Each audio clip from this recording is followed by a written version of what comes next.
Good morning students. Hindi की कक्षा में आप सभी का स्वागत है। आज हम पढ़ेंगे पाठ 10 जिसका नाम है काल, जिसे हम इंग्लिश में टेंस कहते हैं। चलिए देखते हैं, पढ़ते हैं और समझते हैं काल को। पहला उदाहरण हमारे सामने है, अमित काम कर चुका है। दूसरा उदाहरण, रंजीत काम कर रहा है। और तीसरा उदाहरण है, अमन काम करेगा। तो बच्चों, आपने देखा कि ऊपर दिए गए तीनों वाक्यों की क्रियाएं अपने अपने होने का अलग अलग समय दर्शा रही है। जैसे पहले वाक्य में अमित काम कर चुका है, अर्थात अमित ने कुछ समय पहले बीते हुए समय में काम कर लिया है। दूसरे वाक्य में रंजीत काम कर रहा है, अर्थात चालू समय में काम कर रहा है। तीसरे वाक्य में अमन काम करेगा, अर्थात अभी उसने काम करना प्रारंभ नहीं किया है, वह आने वाले समय में काम करेगा। तो इस तरह के वाक्य में आई क्रियाओं से पता चलता है कि क्रिया हो चुकी है, हो रही है और आने वाले समय में होगी। इस प्रकार हम कह सकते हैं कि क्रिया के जिन रूप से हमें कार्य के करने के समय का बोध हो उसे काल कहते हैं। आइए पढ़ते हैं काल के भेद। क्रिया के 3 काल होते हैं। पहला वर्तमान काल, दूसरा भूतकाल और तीसरा भविष्यत काल। सबसे पहले वर्तमान काल। क्रिया के जिस रूप से उसके वर्तमान अर्थात चालू समय में होने का पता चले उसे वर्तमान काल कहते हैं।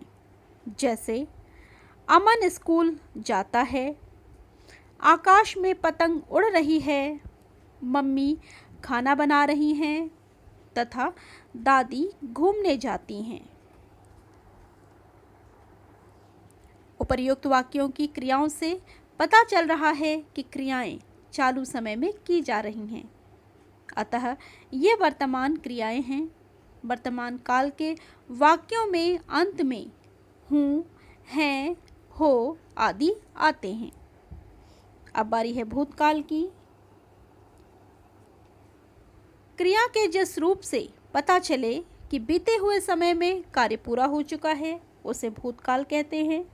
जैसे रावण के 10 सिर थे, कल रविवार था, मैंने पत्र लिख लिया तथा नमन ने खाना खा लिया।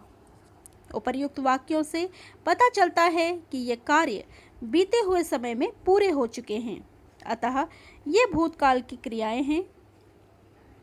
भूतकाल के वाक्यों के अंत में था, थी, थे आदि आते हैं। तीसरा काल है भविष्यत काल।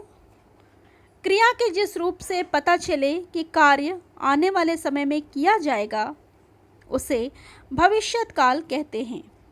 भविष्यत काल के वाक्यों में अंत में गा, गे, गी आते हैं। जैसे कल रविवार होगा, वह विद्यालय जाएगा, किसान खेत जोतेगा तथा धोबी कपड़े धोएगा। तो उपर्युक्त वाक्यों की क्रियाओं से पता चल रहा है कि क्रियाएं आने वाले समय में की जाएंगी, अतः ये सब भविष्यत काल की क्रियाएं हैं। तो आइए अब दोहराते हैं पाठ में हमने जो कुछ भी सीखा। क्रिया के जिस रूप से उसके करने या होने के समय का पता चले उसे काल कहते हैं। काल के 3 भेद हैं, वर्तमान काल, भूतकाल तथा भविष्यत काल। बीते हुए समय को भूतकाल, चालू समय को वर्तमान काल तथा आने वाले समय को भविष्यत काल कहते हैं। इस पाठ में बस इतना ही। धन्यवाद।